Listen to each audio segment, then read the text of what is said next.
guys, Ty here. On this episode, I'll be talking about how to play with another guitarist. Sa team namin, ang talagang setup namin, dalawa talaga kaming electric guitarist. So I'm going to share my thoughts and some of my team's thoughts about playing with another guitarist, and dun sa ibang mga na-interview ko, may keyboardist doon and may bassist kung paano rin sila nagpe-play with other musicians. So yung team system sa church namin, it's really volunteer-based. So hindi siya maaasahan na all the time your teammates will be there kasi nga they have other priorities. Pero because we have a pool that we can select from, we can get subs from other teams to play in our team. Kaya sa amin, medyo sanay na kami na we play with different people almost every time. In the event na meron kang kasama na guitarista, electric guitarist also na kasama sa team, yun lang. Kung hindi mo siya kilala, then you have to get to know him quickly. Pero mas maganda na medyo kilala mo na siya kasi you know his tendencies and you know what he likes to do. And siya rin, alam niya rin kung paano ka mag-play and alam niya rin kung ano yung mga gusto mong gawin. Ano ba yung pros and cons of playing with another electric guitarist? So, number one, yung pros is nahahati nyo, nahahalf nyo yung workload.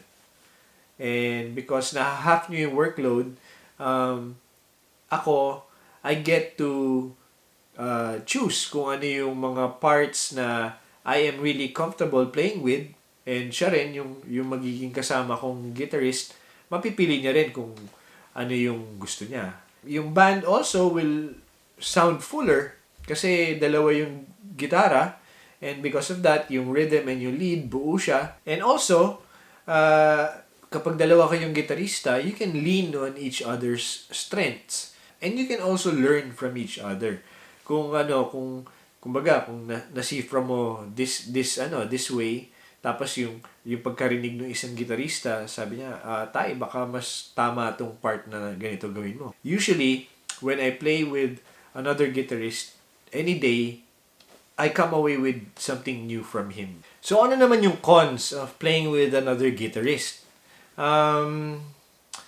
Siguro kasi when you're in the same sonic register sa mix, dahil pareho nga kayong electric guitar, madali lang mag-apakan kayo ng ginagawa ninyo, no? So, you really have to know what parts you have to be playing together. Kasi kung pareho lang yung ginagawa ninyo, kunyari nagpa-power chord ka, and then nagpa-power chords din siya, then redundant yung ginagawa ninyo. So, ang nangyayari, lumalakas lang yung volume ng guitar.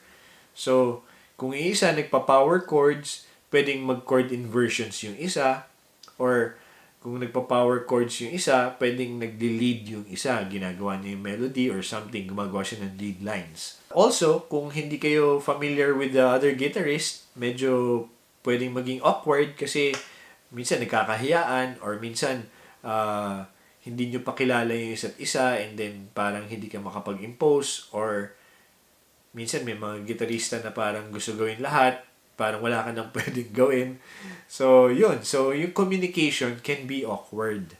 So, yung mga ganung bagay, it's best to really get to know the other guitarist na kasama mo beforehand para you get these things in order real quick. Kasama ko ngayon si Mark Brian, which is nabansagan namin Brian. How do we divide the parts and paano namin ginagawa? So, ano yung workflow natin, bro, kapag ginagawa natin ito? Nung nakuha namin yung song list nitong weekend na ito, nag-text ka agad sa akin si Mark. Una, dapat, as sub ako kasi, dapat malaman ko kung ako lang ba yung electric guitar or may kasama ako.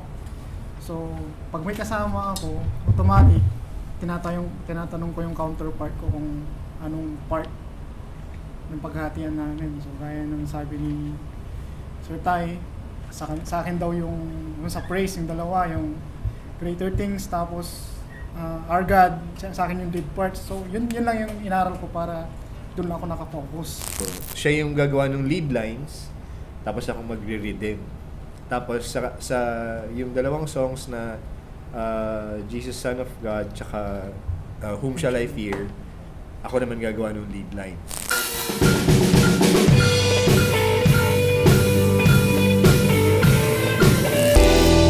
His name is Jesus.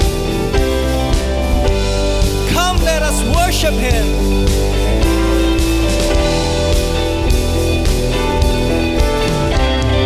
Come, let us worship our King.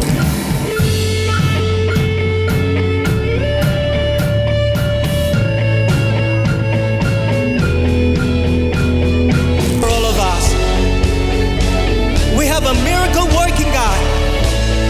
His name is Jesus. Water you turn into wine. Open the eyes of the blind. There's no one like you. None like you. So let's talk about tone. So it's also important to really plan out kung anong gitara yung gagamitin ninyo pareho. I think it's better if one guitarist is using single coils and the other one is using a humbucker para yung talagang yung buong range nung guitars will be featured in one mix. So it's also better kasi nadidistinguish natin kung sino yung isang guitarist from the other one. Now, kung wala naman choice, kung pareho kayong dumating na naka-single coil or pareho kayong dumating na humbucker, then I think yung tone, mag-adjust kayo dun sa gain level ninyo. I think one will do the heavier gain or high gain, and then yung isa will do low gain, edge of breakup tone para hindi naman masyadong mag-apakan yung tunog ninyo. Hindi magiging masyadong muddy yung tunog. So, next naman is kung saan sa fretboard maglalaro yung isang gitarista. Halimbawa, dalawa kami. Hindi kasi maganda na ginagawa rin niya yung ginagawa ko. Halimbawa, si Mark, nandiyan siya sa mababang doing power chords. Kapag ginawa ko rin yung power chords na yun, lalakas lang kami pareho and medyo redundant kung bakit dalawa kaming gitarista. So, ang gagawin namin ngayon is to find the space kung saan kami dalawang gitarista mag-fit together in that song. So yun, ang ginagawa ko naman yung simple chords lang na, diba, si Sir Thais, more on lead parts or strumming sa mataas na notes. Ang ginagawa ko sa yung regular chords ng parang acoustic, ganun, pang rhythm lang talaga. Para hindi kami nasa isang place, kung parang hindi nagiging parang monotonous yung dating niya. Mm-hmm. So parang may konting flavor, dapat magkaiba kami ng may spicy tapos may regular. May sweet pala. May sweet and sour and may nasa spicy part. Para masarap yung recipe ng song. Yan. So, yun.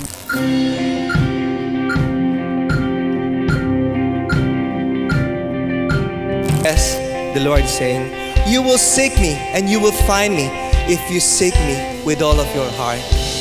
And today, oh God, we continue to seek you, Lord God, with all of our hearts. When it comes to effects naman, syempre, sa dalawang gitarista, may mga effects din yung kabilang guitarist. So, as a guitarist naman, titingnan mo rin kung ano yung ginagawa niya. Kung naka-dirt ba siya, naka-distortion ba siya, naka-delay ba siya. So, tatanungin ko si Mark kung ano ang kanyang thoughts about that. So, yun. Halimbawa, naka-distortion si Sir Thai. So, pangit naman pag naka-distortion din ako, parang magiging rockstar yung dating natin. Kung yung song lang naman is pang lang, yung medley lang or soft lang yung dating. So, automatic ako mag-adjust, nasa clean tone ako para mabawasan yung bigat, yung intensity ng song. So, yun, napaka-necessary yun na maging sensitive sa kasama mong counterpart mong guitarist. Tapos, halimbawa siya, nagli-lead naman siya, tapos gumagamit din siya ng delay. Ako naman, papatayin ko naman yung delay ko para hindi naman tayo masyadong nalulunod sa delay yung tunog. So, kapag nagli-lead siya, ako naman gagawa ng rhythm. Tapos, depende rin kasi, halimbawa, sa guitarist, pwede niyong gawin na texture ka, tapos siya naman yung gumagawa ng chords. Pero talagang mahalaga na, halimbawa, meron mas mabigat, yung isa, kailangan medyo mas clean siya. So, it depends. Kasi pag pinakinggan mo naman yung song, kung ano yung naaral mo na part, yun na rin yung yun na rin siguro yung gagawin mo eh. So, yun yung mga challenges ng having a guitar setup sa band. And lalo na ngayon tong week na to, medyo guitar driven yung mga songs dahil Chris Tomlin tsaka Phil Wickham, 'di ba? So yun. Yung trabaho namin talagang cut out for the two of us. Pero enjoy naman kasi masaya kasama si Brian sa team. Kasama namin si Idol Rome today. And bro, thank you Thank you for subbing in for the team. Actually, ako lang ang original team D dito. Wala pa si Luke, pero thank you for your servant heart. Pero bro, halimbawa ganyan. Bigla kang nahila dahil tinawagan ka lang ni Jam and na bigla kang magsasub sa amin. How do you prepare bigla na parang wala sa schedule, tapos gano'n? Actually, first, tinatanong ko yung lineup. Then, second is yung sinong team. Kasi, mag-a-adjust din yung sarili ko if ever may ibang team akong di pa nami-meet or usually yung iba na-meet ko na. So, mas comfy ako. So, comfy ka naman sa amin? Oo naman. Kasi ilang beses ko na kayo nakasama. And then, so pag first time kong nag-a-adjust is that kinikilala ko sila in joining them during break. Also listening sa tune nila. And also, yun nga, na-ask ko yung lineup sa kung sino man yung nag-sub sa akin, nagpa-sub. And then, usually sa bahay ako nagre-rehearse. Bro, usually, di ba, ang first and second keys, yan yung ginagawa ninyo. Eh, wala tayong second key. Pero ano ba, meron second key. Paano kayo naghahatian? Usually yung strictly dun sa mga piano parts or mga sa mga piano related or electric piano related yung sa first keys. And then yung sa second keys, sa kanya yung mga ang tawag dito, mga embellishments, mga other sounds, strings, organ, brass, or other effects. Sa second keys? Sa second keys. Oh. So, ang first key, usually piano lang talaga siya. Mostly. Unless siguro kung ang arrangement ng song wala naman talagang first key na part and mas marami yung, kunyari, mas orchestrated siya. Siguro paghahatian yun na yun. Either may isang strings, tapos isa na nakafocus sa brass or kung ano yung ibang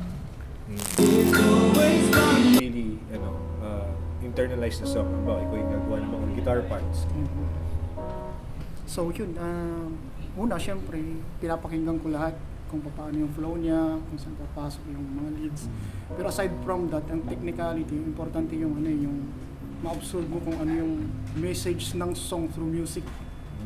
Kung alam mo yung flow na, kasi may something na sa mga guitars na parang naiintindihan lang namin through notes ng mga chords or etc. At tas yung parang yung presence ng song mismo. So dapat ma-absorb natin yung, kasi pag iba yung pick up natin doon, may tendency na iba yung may output natin. Of course. So yun. Siyempre, as guitarists din, we look at the lyrics also. Kasi siyempre, hindi lang naman yung guitar parts or yung tone yung pinag-uusapan. Pero kung hindi, di ba, ba't ba natin ginagawa to? Because we are doing worship, praise and worship. Yes, and we're praising our Lord Jesus Christ for what He has done for us. Siyempre, kailangan aralin mo rin yung song why you are praising our Lord. And of course, di ba, from yung previous vlogs natin, yung yung mismo yung mga worship leaders, sila yung namimili ng songs, bakit nila pinipili yun. So tayo naman, pag napili na yung song, internalize din natin why and how the song is praising our Lord Jesus Christ. So yun, I hope you guys like this video, and please like the page, please like this episode, please like this video, and if you have time to follow, please follow this page para pag may mga bagong lumabas na video, may inform kayo kaagad. Thank you for watching this episode. This is Ty. Bye.